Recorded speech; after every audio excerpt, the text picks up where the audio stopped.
How can we give to other people without expecting anything back, without calculating on what we are going to get back if we give something?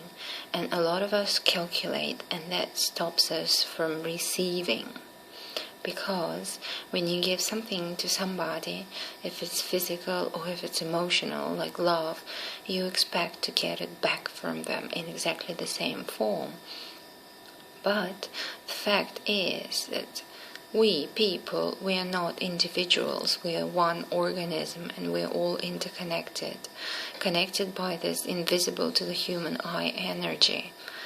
An energy that is like a web that connects all of us into one network, like the cells in your body.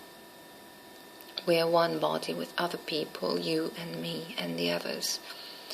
So, when you choose to give and when you release something from yourself and give it to another person, you don't even need to expect anything back, because by the law of nature it will return to you immediately from another source. It does not have to come from the same person, it can come from another person, but it will come back to you immediately in one form or another. So there is no need to worry about giving and not getting anything back, because when it outcomes, it has to income as well. Otherwise it creates a vacuum, which is not natural. The next question was how to respect others without feeling the need to please everyone or to agree with everyone. That is how to remain independent and strong, but also to stay polite and respectful. Oh, that's a difficult question, isn't it? Polite and respectful. Why do you need to please everyone and agree with them to respect them? You see, we're not equal in our abilities in different areas. We are equal overall, but our strengths and weaknesses are not equal. And if you really want to appreciate other people, you would be able to train yourself to see the good points in them. And these good points you can find in everybody. Everybody has them, and it's just a matter of your skills and how developed you are to see these points. And everybody deserves your respect on one point or another. You don't have to agree with them. You can respect them for what they are good at and what they're strong at. Next question. How to manage different kinds of relationship, how to discover your identity, what are the things we really identify with. Is it our country, our sex, our religion, our unique personality, our sex orientation, preference, our relationship with someone, our status as human beings? By identifying yourself and creating your identity, you have to start with things that you are not. What are you not?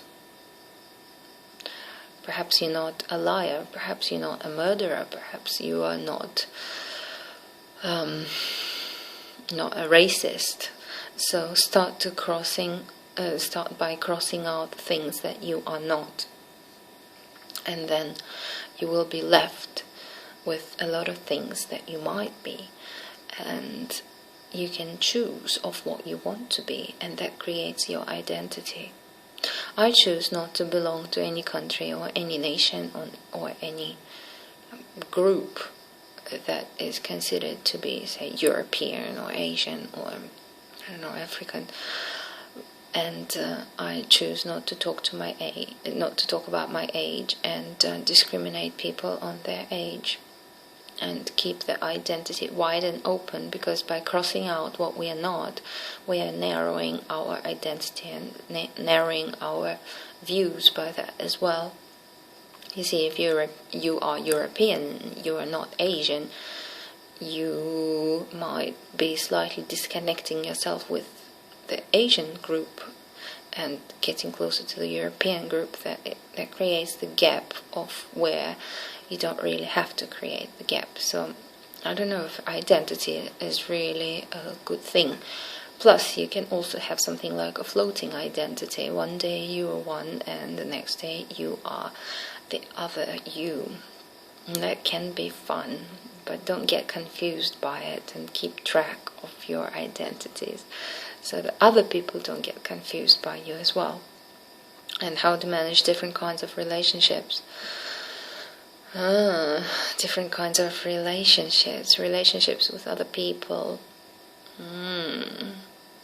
Observe and don't judge. Observe and don't label people. This is my friend, this is my lover, this is my boss, this is my inferior, this is my enemy, and this is my relative. If you label people, you also exclude what they might be by saying what they are. So if somebody is your friend, you exclude them from being your enemy, your teacher, or your lover, or your parent.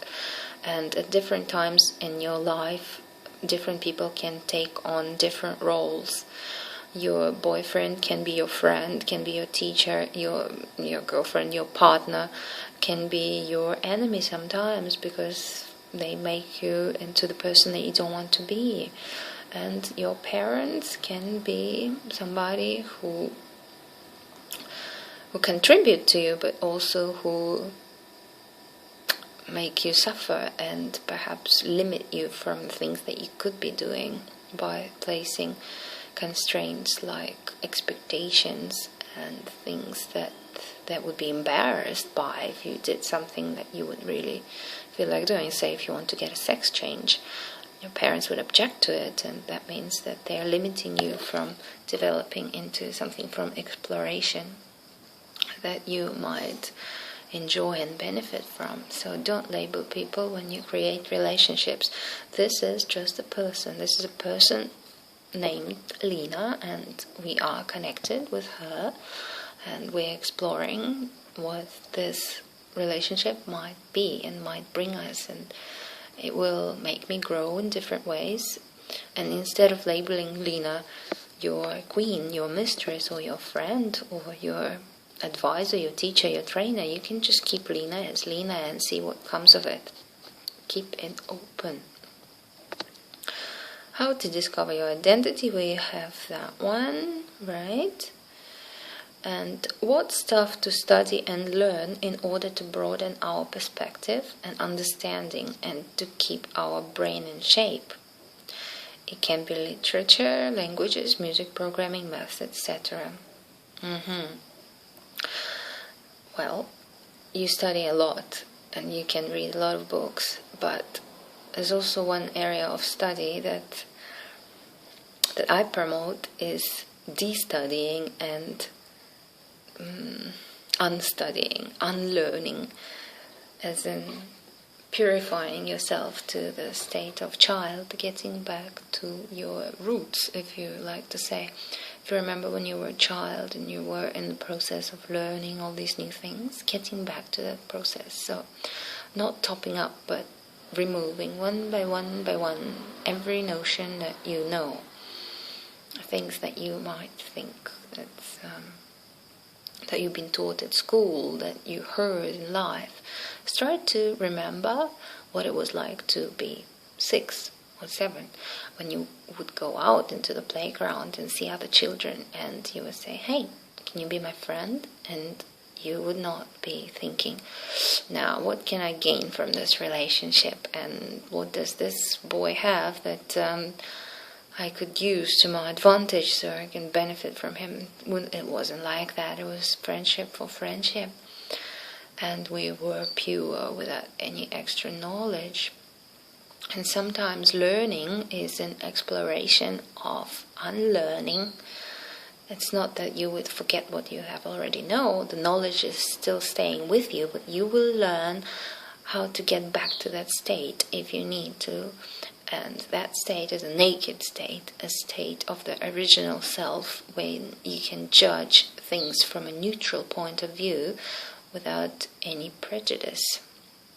That is a valuable skill, to be able to see things as they are. So when you watch people, you wouldn't judge them. Oh, that should not be done. Oh, that is rude. Oh, that is socially unacceptable. Oh, that is attractive. Oh, that is. You just watch them. You watch them and you observe them, and you don't analyze them. You don't label them. You don't make links to your knowledge. You just see them with the eyes of the child, with the bare, naked eyes, with the naked mind as well. And then you can apply your learned skills. So try to unlearn rather than learn, and get to your naked state of original mind. And then you will see that when all your filters are down, you can really perceive the information very easily, and it gets into your mind, and it penetrates your mind with the ease, because all your filters are switched off. And it is so much fresher and newer. The whole sensation is very different. Next question. Something about increasing creativity, trying to discover our talents, be it for poetry, painting, handcrafts, innovative ideas in music. Something about increasing your creativity. Increasing your creativity is first, doesn't mean that you should go and get a canvas and lots of different paints and pencils, or set yourself up with some tools. Increasing your creativity is putting yourself in a space, in an empty space, in an empty room with a chair and a desk, or a beach, and with nothing around but the sea and the sand, and see what you can do with it. See what you can do with the minimum. So next time you go for a walk to the park, you see a tree and you see a leaf, and see what you can do with it. Maybe you could arrange the leaves in a certain pattern on the floor, or you could scrub with your foot some lines, some patterns. That's visual as well. Or you can find in your head different words to describe what you're experiencing and what you're seeing. And from the nothingness, from what seems to be nothingness, there will be born the creativity in you. But make sure that there is not much to work with, because when your brain gets bored with what it sees, it will create something. Or staring at the sky also helps. If you lie there on your back and stare at the sky, and it might be cloudy or it might be totally blue and clear, but try to see things. Stare at it and try to see things, the patterns, the same patterns you will see in animals and their fur, perhaps, and different shapes of organs and cells in your body can also be reflected in the sky, because every pattern in nature repeats itself in different manifestations. What you see in your body you can find in the clouds, on the ground, and in plants as well. All the same shapes and same patterns. So look for these patterns and try to find connections between, say, your body and the outside environment, all the plants and rocks and clouds and shapes in the water, shapes in the sand, on the ground, the leaves, the trees. Find the connections. That will wake your creativity up, for sure. Now, something about helping our local community. Why local? It's the age of the internet. Charity, volunteerism, various projects, or just spreading goodwill and beneficial ideas. Spreading the ideas, that's a difficult one, because unless people are ready to receive ideas, you can't really spread anything on them. And many people would have turned this video off by now because they cannot take in something new. And the thicker we get, as in from the child state into the adult state, the more difficult it is to accept the new and and hear new things. And so there goes the spreading of ideas. But helping people, you can't help anybody because not many people need our help unless they come to you for help. Just listen, not with your ears, but also with your ears and with your whole senses of perception. Listen to people asking you for help. Next time you see somebody on the street or in the market, when you see that they're in a weak state and perhaps they need somebody to talk to, you could be the very person to listen to them. And often it works well to be a mirror of the person who you're talking to. If you feel that they need your help, don't tell them like, I did this and I did that and I could suggest you this, because that would shut them off. But what you could do is act like a mirror, and first you start by mimicking their body language, and then just listen and encourage them to talk and get on their level, on a level of consciousness, and try to reflect their ideas and come back with the reflection of what they're trying to say to themselves. And that will do a lot for them. And doing something for one person is doing something for the rest of the world, because we're all one and we're all interconnected. And something about using the internet and social networks for self-expression and or activism. Most of us are too shy for it, sometimes for good reasons, sometimes for tribal reasons. Using internet and social network for self-expression. YouTube is a great thing. Like, look at me. Maybe when you see something interesting next time, why don't you try to film it? And I think it's a great way of self-expression. Just a little video, or try record your ideas like this. And maybe there will be people there who want to listen to your ideas. Maybe not, but maybe there will be.